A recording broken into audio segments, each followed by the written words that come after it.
there was a special showing in Kansas City with Ken Burns, preview of what he was doing.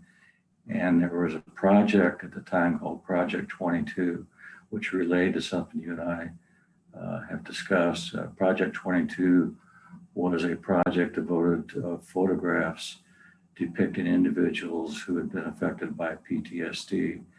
And it was, the name came from the fact that there were 22 active duty or veterans committing suicide every day.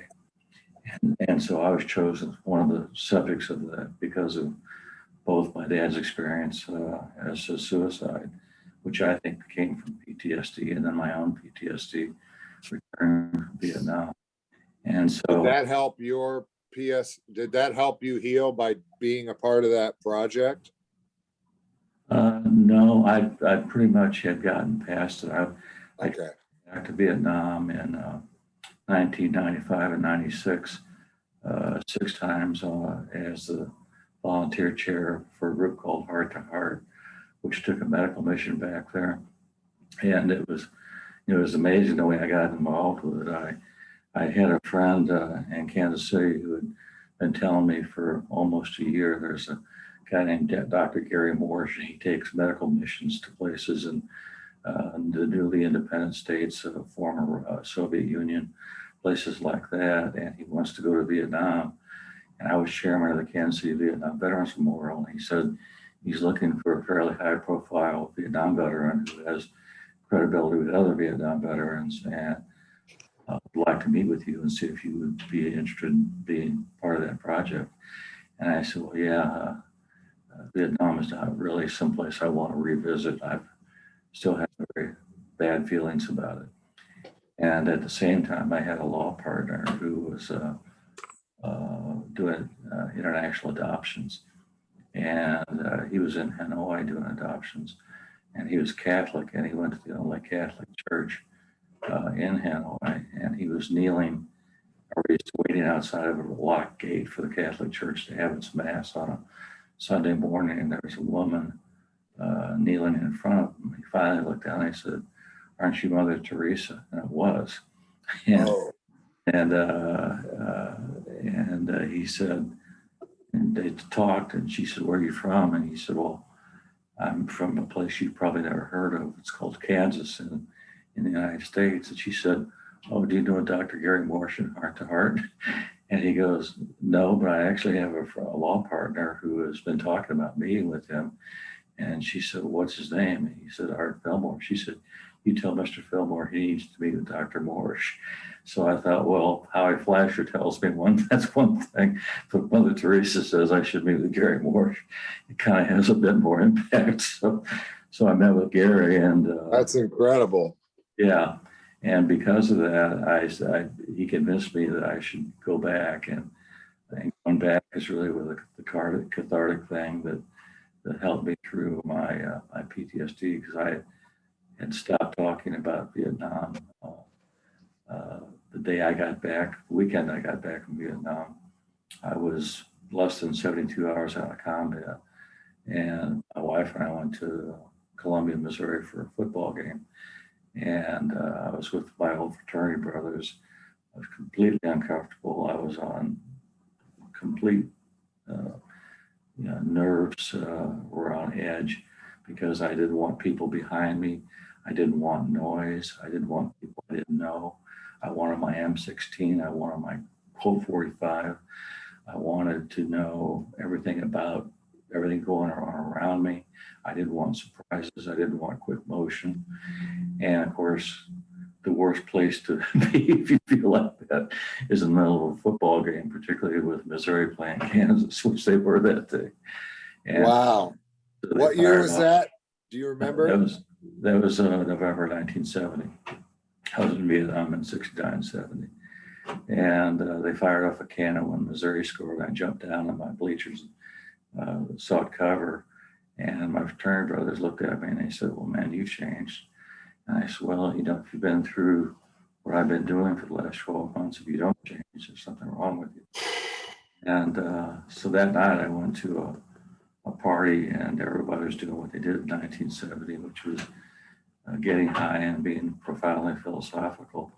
And a guy who had been my fraternity brother and my best friend said, "So, Art, did you kill any women and children when you were over there?" And I said, "Well, Jim, there were women and children who were killed in firefights in which I was involved for certain, but I wasn't there trying to kill women and children."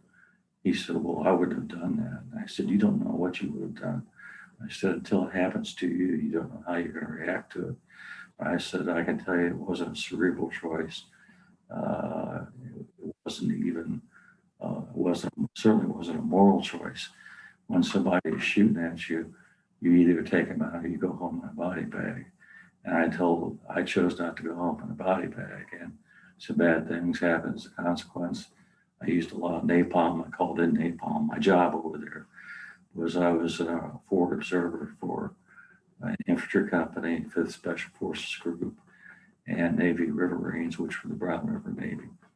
And so I was in firefights constantly calling in napalm. And a lot of ugly things came out of napalm. I'd seen bodies that had been burned by napalm. And so it was a traumatic experience. And when he said, "Well, I think I think you're a bad person for having made those choices and killed women and children, and I think less of you for it." And I said, "Well, you weren't there. You don't have the right to judge me. You have no idea what I went through." And so, to be candid, why don't you just shut the fuck up? And I went over and gave him a shove and I left the party. And that's the last time I talked to Vietnam about anybody for 15 years. I just said, that's the kind of reaction I'm going to get. I'm keeping this to myself. And it was that, that not talking about it for 15 years that caused the PTSD, because I couldn't share my experience. And it wasn't until I began getting involved with the Vietnam Veterans Memorial in 1985 that I began to share my experiences with veterans, because only veterans understood what I'd been through. And that began the evolution of my coming out of my PTSD shell. And then when I was in Vietnam for Heart to Heart, the first time I went back there, I was given by Heart to Heart a bag of medicines. I had no idea what they were. But I was traveling with a Heart to Heart staffer and taken to a village called Bukaty, which was the home base of my 25th Division. And they said, "Let's go out to this clinic and maybe you can meet some of the doctors." And so I was out there. This is the place where I'd been fighting for a year, so it was not a comfortable place for me to be.